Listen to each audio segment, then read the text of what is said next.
Hello there guys, happy Easter! I hope you guys had a good one, and I hope you had the chance to see your friends and family and recharge your batteries. But the bank holiday's over and now it's back to the grind, and just before I start the brand new series of 90 Day Fiancé, I'm going to drop a couple of videos just wrapping up the rest of the tell-all. There's just a few more barbed comments for last season's protagonists. So first on the chopping block, we have the couple that never really was, regardless of God's best intentions. But just before I begin, I just want to say thank you to everyone who's subscribed to my channel thus far.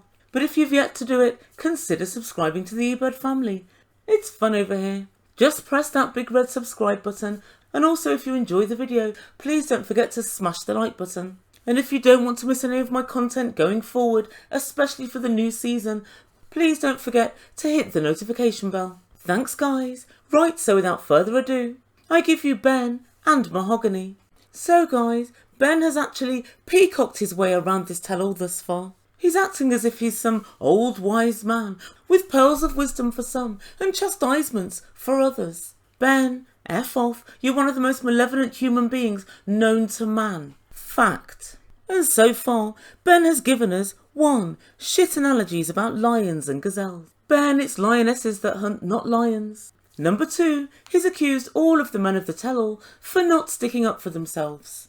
It makes Ben want to vomit if he doesn't see oodles and oodles of toxic masculinity and swathes of gaslighting. He really doesn't like it. And number 3, he told us all Gino was like a deer in the headlights, so I had to stand up for him. And this is a problem with Ben, guys. He stands up for somebody whether they're right or wrong. Yes, Gino was like a deer in the headlights. Gino has passed on nude pictures of his partner. That's actually illegal, Ben. He has repeatedly broken the law and repeatedly broken his partner's trust. Yet you seek to stand up for him, not what's wrong and right. Oh no, never mind about wrong or right. It's all male and female. And Ben felt the need to stand up for Gino, simply on account of the fact that he's allegedly a man. And yes, you heard that right, allegedly. I'm still waiting for his gender reveal party. Hands up if you genuinely believe Gino behaves like a little biatch. But guys, number 4 is what had me in stitches. This latest pile of doggy doo-doo from Ben absolutely takes the biscuit. He puts one arm around Gino and tells him, get couples counselling. And he then informs us all that he used to be a counsellor. As a pastor, he's helped countless couples. You may have spoken to countless couples, Ben. I doubt you've helped anybody because your sense of right and wrong isn't present. Your sense of morality is warped. Your knowledge in matters of the heart or matters of human nature is non-existent. And your care for other human beings outside of just yourself is bereft. It doesn't exist. That's why you'd be a terrible counsellor, Ben. Anyway guys, back to the tell-all. When we catch up with this couple, Sean takes us back over the famous mooch around Mahogany's so-called holiday home. And we see once again Ben looking around this home and seeing that it was very nice. There were surfboards on the wall, although Mahogany doesn't surf. There were bunk beds in the bedrooms. And as far as we know, Mahogany doesn't have any kids, although Ben, you do have 4, so it might come in handy at some point. Good lord guys, he'd clean forgotten about those kids. And then of course it was a 2-bedroom apartment, and Mahogany declared she lived alone, and Ben said, but I thought you lived with your parents. And Ben said she's telling lies. If she's telling lies about where she lives to a strange man who's come all the way from America and who stalked her around her home country and right to her hometown, what else might she be lying about? Ben doesn't seem to understand why Mahogany wouldn't take him to her actual home. His little pea brain can't quite work it out. She's scared of you, Ben. She fears you. And then later when a couple of extras turned up, i.e. her parents, they let the cat out the bag that she wasn't in fact 24, but 22. She's added a whole 2 years to her age. How dare she? But it's what happened next that absolutely shocked the F out of me.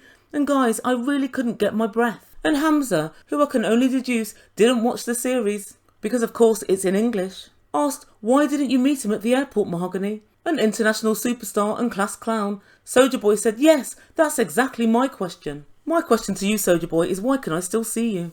And even worse, why can I hear you? And Lisa, Jasmine, And everybody else on the stage said, yeah, that was really bad. Why didn't you just meet him at the airport? And if you weren't going to go, why didn't you let him know? And Mahogany said, I called him before he came and told him not to come. And then I texted him to let him know that I wasn't going to meet him. And he said, I'm coming anyway, and I'm going to come to your hometown and track you down. And then Sean said, cluelessly, it was nearly 2 days until you tracked her down.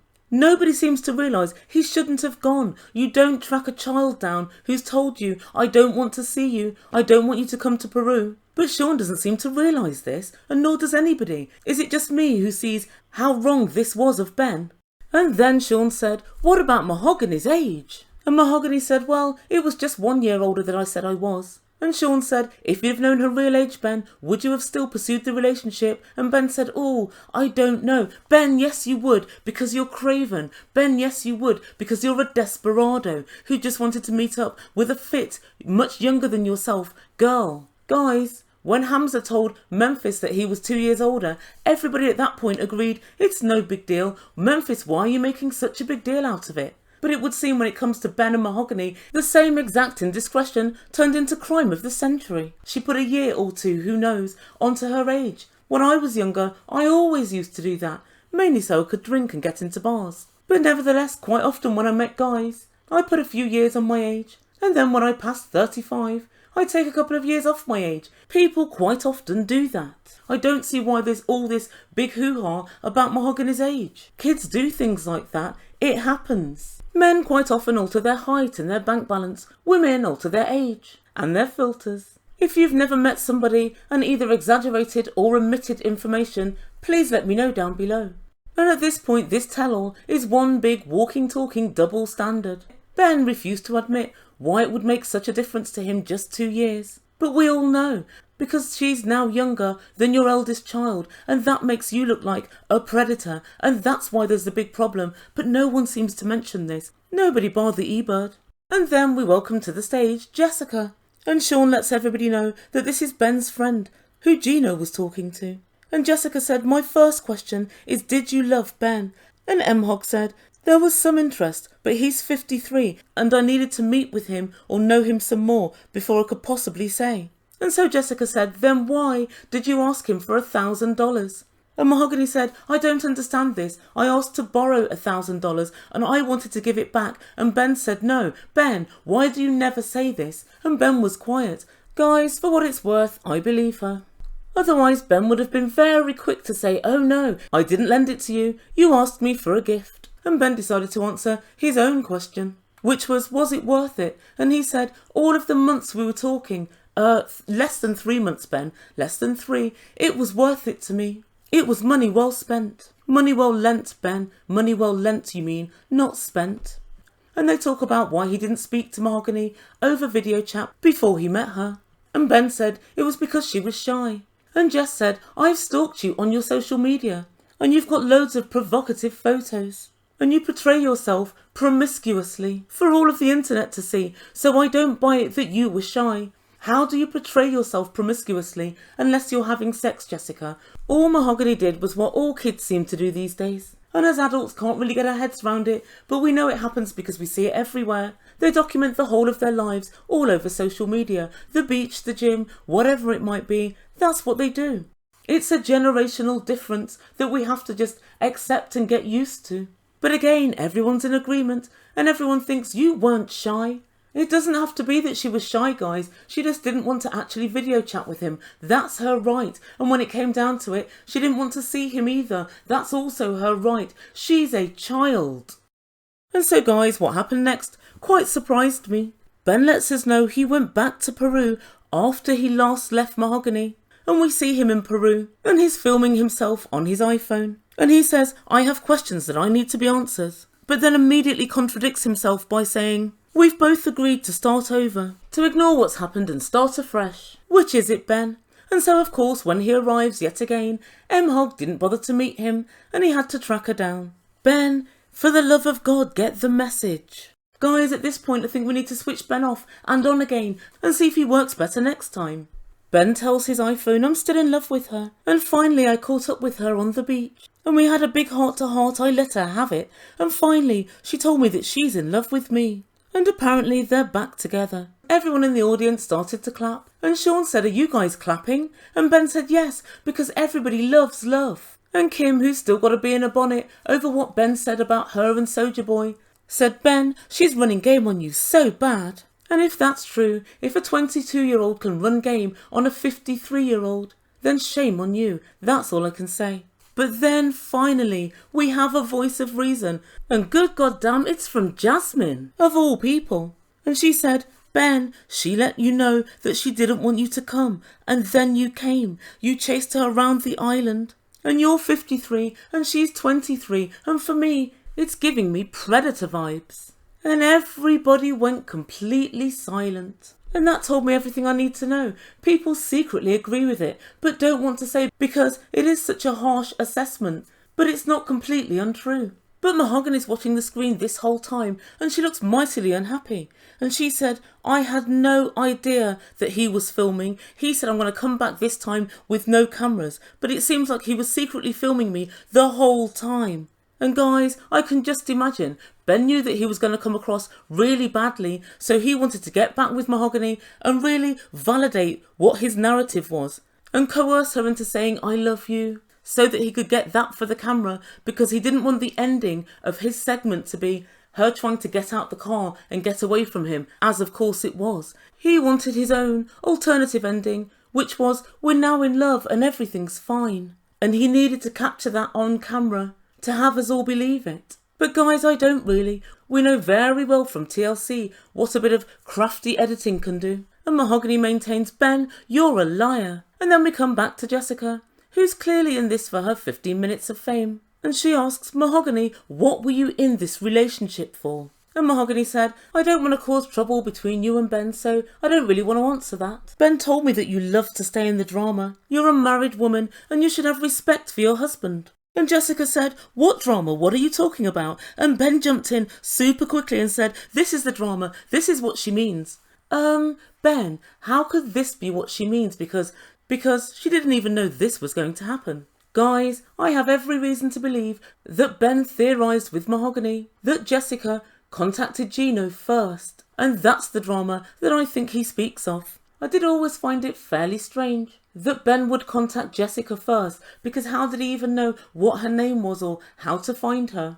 Also, even though Jessica's very pretty, she seems very prim and proper, and she seems a million miles away from Gino's usual type. And so Jessica and Jasmine start arguing over these messages, and Jasmine said that Jessica had faked the messages. And this may be true, or she could have done something super sneaky like one of Gino's pictures, or something like that, something to kind of, I don't know, precipitate some sort of contact. And then Jasmine said, "It doesn't worry me because you aren't Gino's type." Here are pictures of Lindsay. I wouldn't be so sure on that. As I said, she is prim and proper, but I think Gino just likes a decent rack and a pretty face. And M-Hog said, "You're so fake, Jessica, you just want attention." And for once, Sean decided to do her job. And she asked, "This seems really strange. Mahogany doesn't like Jessica and vice versa. Do we think that Ben is pitting them against each other? Ben, are you?" And Ben said, well, no, not on purpose." Guys, of course he's doing it on purpose.